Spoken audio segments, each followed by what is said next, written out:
lot of challenges next season, and but I'll have a chance to look back at what we got done, and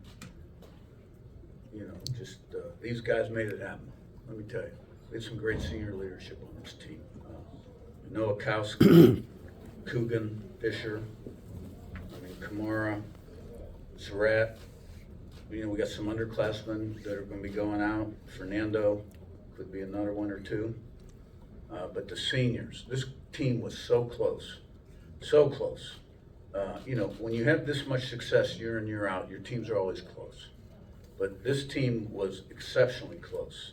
And I think Fernando had a big part of that. And I think Coogan and Fisher and going on the road with some of those wins, the Penn State game, what that did for this team, I can't measure. When we were down and out and all the odds were against us, 2nd and 17 running clock, minute 30, and all of a sudden we recomposed and found a way to get that done. That was incredible.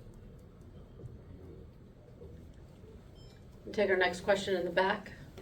Hi, Lane Higgins from the Wall Street Journal. This one is for you, Coach. And, this is obviously a little bit of a different blueprint from what we've seen in college football based on both your career arc and how this team was assembled.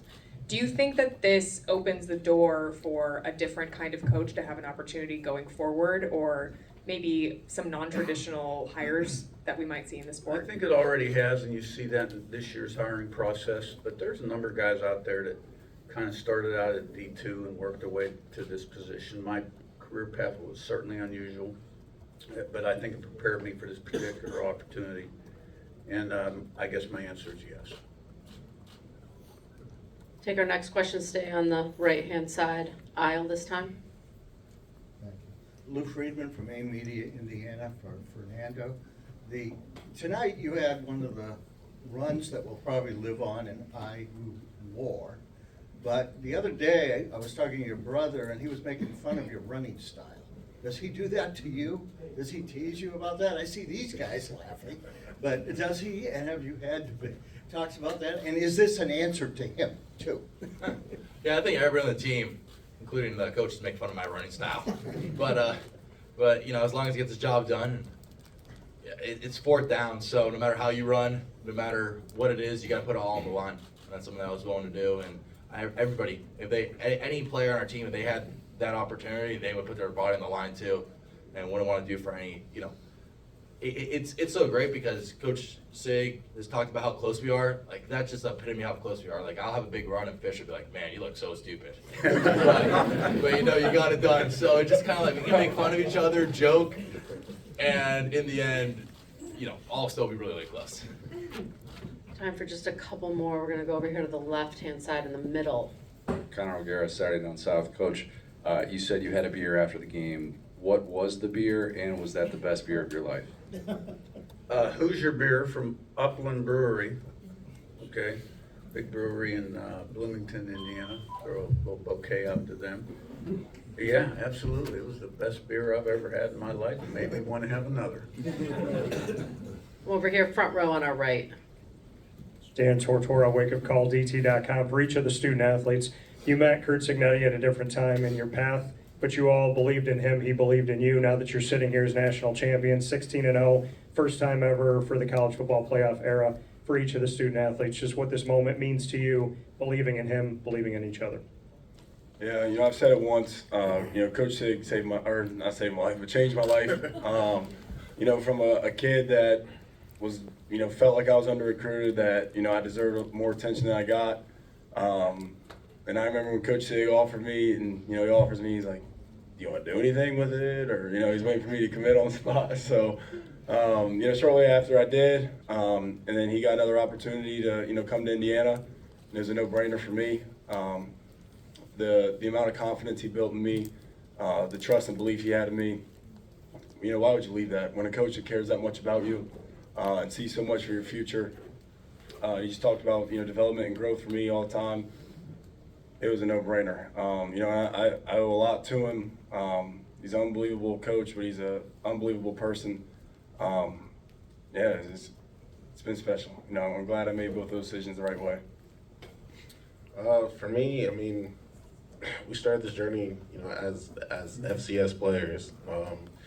me and him definitely butted heads a lot when I was younger. And just knowing like how much I've grown, how much we've grown, I just know like everything that he did was just out of love. Even though in the moment I didn't feel it, but now I just understand as I get older, like all the lessons that he taught me to stay humble, to stay poised, to stay ready, like it's paying off, and I'm gonna be able to take everything that he's taught me into the NFL. Yeah, I'd say with myself, it's kind of like a testament that everybody's had. Like, for example, Coach Sig betting on himself, going from Alabama, then going back down to D2, and all these other guys, really betting on himself and self-believing. It was a very tough decision to transfer myself. However, when I got here, or on the visit, he sold me on developing, and that I could become the best Fernando Mendoza possible, and with a hell of a great group of guys. At that point, I knew it was a no-brainer, and I just can't thank Coach Sig, Coach Shanahan, and Coach Whitmer enough. They're always sticking through with me through the thick and thin of this entire season. Last two, first right here. Coach, right here in front of you. Hey, Coach. AP Stedham of AP as we see it. Coach, 16 years ago, I had the pleasure of asking a native son of West Virginia if he ever envisioned as a young boy winning championships. So I ask you, as a young boy growing up, did you ever envision winning championships at this level of college football? I knew in third grade I wanted to coach. I've told that story many a time. I wanted to be like a Bear Bryant kind of coach. But when I was waxing staff tables at IUP when school was shut down for the playoffs, I never really thought this was possible. But I just kept working and things happened and here we are. Last question on the right-hand side, standing. Coach, Matt Fortuna, the Inside Zone here. You were a successful football coach for 40 plus years before you got your shot at the quote unquote big time. Was it hard not to be bitter about not getting that opportunity? Does it make a moment like this all the more sweeter? Are there lessons that people can take away from this? I really wasn't a successful coach for 40 plus years.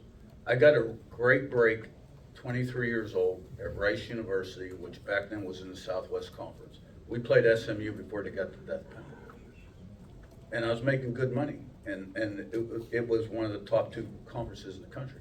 But Rice didn't win, and Temple didn't win, and we didn't win at Pitt under Johnny Majors, and people want to hire people from winning programs. We won a little bit under Walt Harris, but we were 500. I learned a lot about quarterback play from him. He was a great quarterback coach. Went to NC State, we won. We had Phillip Rivers, and then when I spent 7 years there. But when Coach Saban hired me, we were 7-6 our first year at Alabama. We lost to Louisiana Monroe, 11th game of the year at home. But the next year, we had 6 first-round draft choices in that recruiting class. We were 12-0 in the regular season. Lost the SEC game. It was 1-2 to Tebow and Urban. Next year, we played them again, beat them, went 14-0, won the national championship. I really thought after my 1 year with Nick, I had what I needed to go out. That tied it together for me because I was the son of a coach who's in the Hall of Fame head coach. I was hitting a big 5-0. I didn't want to be a career assistant. I was not a coordinator. I was not on track to get a head coaching job. And I didn't want to be a 60-year-old assistant.